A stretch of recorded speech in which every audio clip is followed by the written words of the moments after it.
Hello, folks. It is Sunday, December 17th. It's about 8 o'clock in the evening on the East Coast of the United States. In this video, I'm going to talk about BRICS and the potential for a BRICS currency. Let me share my screen here. If you'll remember, leading into the 2023 BRICS summit, which, that was in August, there was a lot of talk, a lot of excitement about, BRICS is going to launch a gold-backed currency, blah, blah, blah, blah. And I was excited about that myself. And then as I started doing some research and started really thinking about, okay, what does it take to launch a new currency and what's the likelihood of BRICS doing that? I realized that it's just not likely to happen. Launching a new currency is complicated. And of course, you have to get people to use it. You have to get the currency adopted. And so it's not as easy as just, okay, we're going to issue a currency and there you go. And so anyway, I arrived at the belief that we're not going to see a new currency from the BRICS organization. They're certainly not going to issue a gold-backed currency. In my opinion, no country, no government is willingly going to tie themselves to gold as part of their currency. It's just too restrictive. They gain so much economic or financial freedom, flexibility with fiat currency that they aren't willingly going to give that up, that freedom, that flexibility. They're not going to give it up willingly. Now, as Bob Moriarty points out, what may occur is that out of an economic collapse, they will be forced. Some country or some organization will be forced to adopt gold as a currency in an attempt to restore the people's faith in the currency. So, but anyway, not my expectation that we'll ever see a gold-backed currency issued by any government or central bank, much less a return to gold as money, gold as a currency. But so anyway, but in this video, we're going to focus on BRICS. What motivated me to look into this today is that I saw an article saying that BRICS had finally come out with a 3-year plan for their new currency. Like, yeah, okay, that's interesting. And so that's this article we'll talk about here shortly. But just for background, let's look at this. So this was August of 23. That was summit number 15. It was in South Africa. And then as part of that summit, they adopted or accepted 6 new members. And of course, I've got Argentina in italics here because it's not clear whether they're actually going to join or not, but or if they do join, whether they'll actually stick. That remains to be seen. And of course, it's right around the corner. So January 1st, all 6 of these nations will become part of BRICS. And so that's right around the corner. And if you'll remember, as part of Summit 15, the financial ministers were charged with going off and developing a BRICS reserve currency, settlement currency, not so much for the usage of the citizens of those countries, but as a settlement currency for international trade between the countries. One of the interesting things that has occurred in recent weeks, when Putin was visiting, I think it was one of the countries. He went to several of the countries in the Middle East, and I forget which country it was, but anyway, he had his central bank representative with him. And so it's interesting that Russia brings the central banker on a trip to the Middle East. And so you would assume that Russia's central banker was talking to the Middle Eastern country about new financial arrangements. So, but anyway, that's tangent. But so as part of the 2023 summit, financial ministers, they're supposed to go off, figure out what a BRICS currency would look like, and then come back to Summit 16 in October of 2024 with their proposal for the BRICS currency. And so we'll see some of their ideas in these articles. The summit will be held in Kazan, Russia. Host will be Vladimir Putin. The new members, there almost certainly be a handful or a double handful of new countries joining the BRICS in 2024. The most significant one and the most interesting one for me will be Turkey, because Turkey is a NATO member. And so I believe that when Turkey joins BRICS, which I think is inevitable, NATO will, well, first of all, they'll try to stop Turkey from joining BRICS. And then when Turkey joins BRICS anyway, NATO will give Turkey the boot. If Turkey doesn't leave NATO on its own. But and interestingly, events on related to NATO this week, our Congress, the U.S. Congress, is currently trying to pass legislation that would prohibit a future president from dropping the United States out of NATO. And of course, right now, they're all running scared that Trump will be our next president. And one of the things that he may do is remove the United States from NATO. And of course, all of these control organizations that are part of the Western world, in my opinion, they have become obsolete. Certainly NATO at this point is obsolete. Anyway, I don't want to go into that at this point. But so anyway, this will be the most interesting country that may join BRICS in 2024 will be Turkey, because it is a NATO member.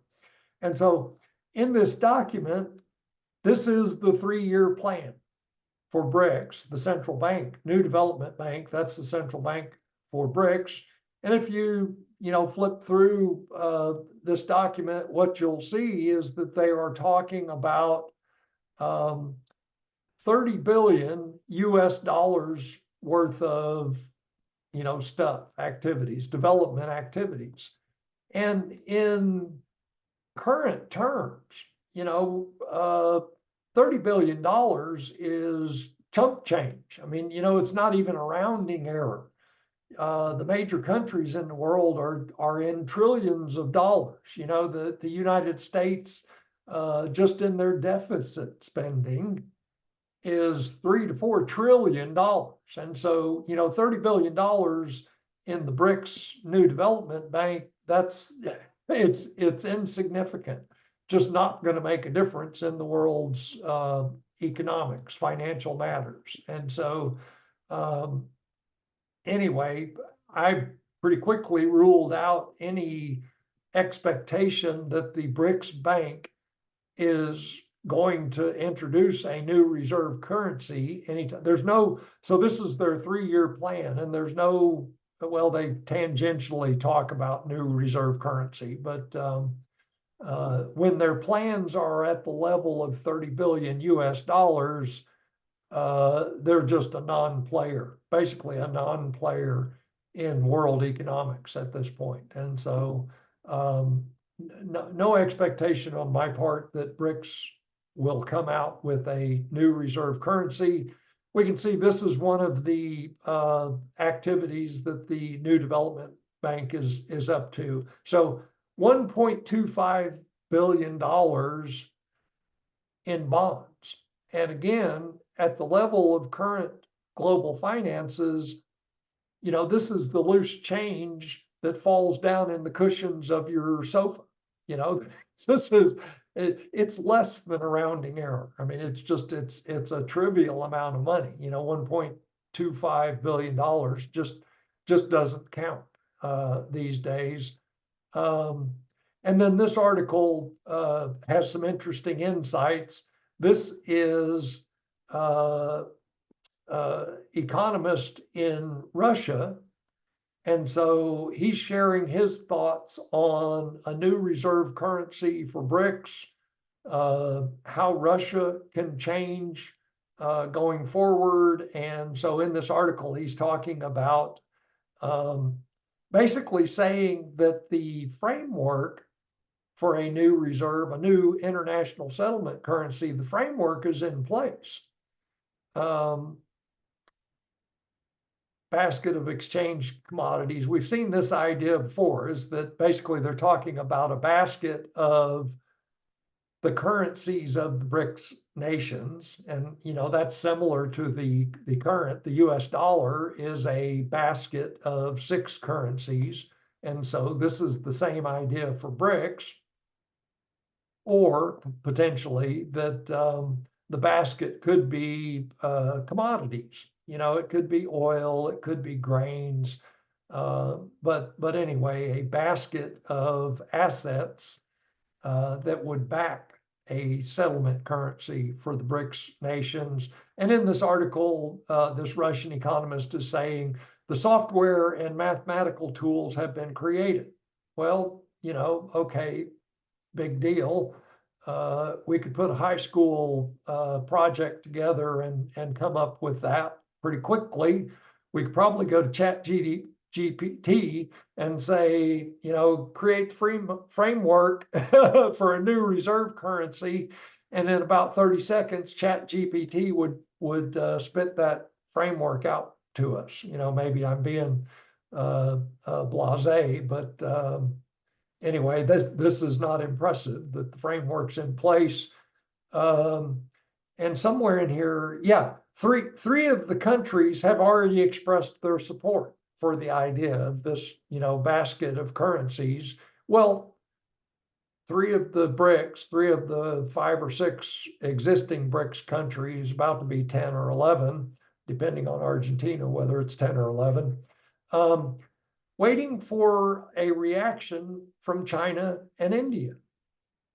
So he's telling us right here that they don't have support from 2 of the major players in the current BRICS organization.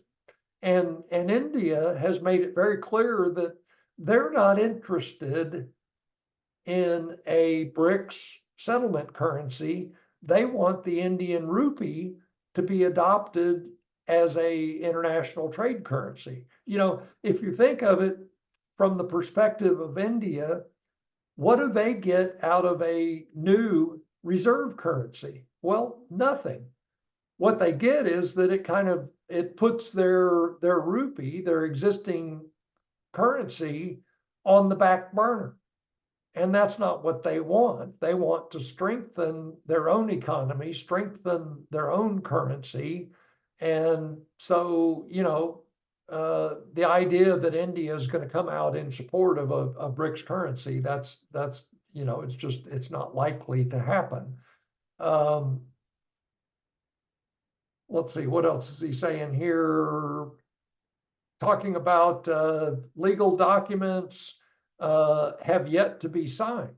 So, you know, okay, we've got the framework in place. All we got to do is sign the documents.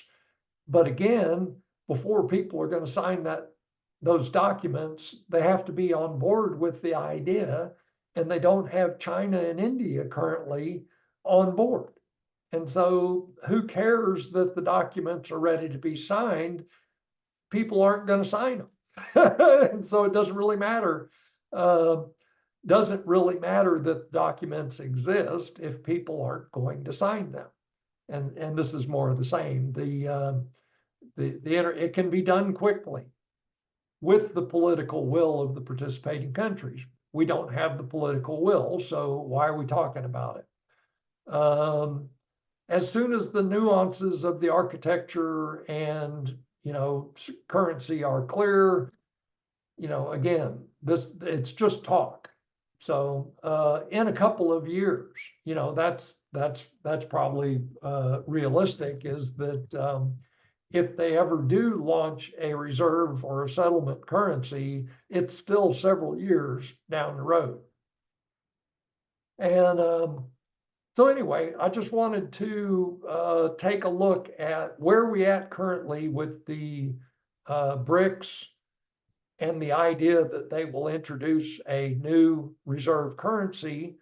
Now, as we head into October of 2024 and the next summit, we'll probably see the same kind of thing that we saw earlier this year, where one of the gold bulls will start a rumor that BRICS is going to launch a gold-backed currency, and we'll get a couple of months of, gold-backed currency talk. But at the end of the day, it won't happen. Not going to happen in 2024 the same way it didn't happen in 2023. And as a gold bull, that's disappointing to me. I think it's reality, but obviously not what I would ideally like to see. I'm still of the opinion that if we do get a gold-backed or a return to gold as money, it will be backed by either China or Russia or the two of the countries together. And it will be done primarily as a bullet, if you will, a weapon in an economic war against the Western nations, that basically China and or Russia would launch a gold-backed or gold as money currency as a way of putting a final end to the US dollar and the Western financial system, because any kind of honest money will quickly going to put an end to the Western financial system. Are we likely to see that? Well, we'll find out as we go forward. But in my opinion, that's the only way that we're going to see a return to gold-backed or gold as money anytime soon. So one of two ways: it'll be done as a weapon to finish off the US dollar, or it will be done out of a financial collapse, where the only way to restore faith in the currency is by adopting gold, clearly tying an international currency to gold as a way of restoring faith. And so anyway, that's all I've got in this video. I won't ramble on any longer. I'll look forward to talking to you tomorrow.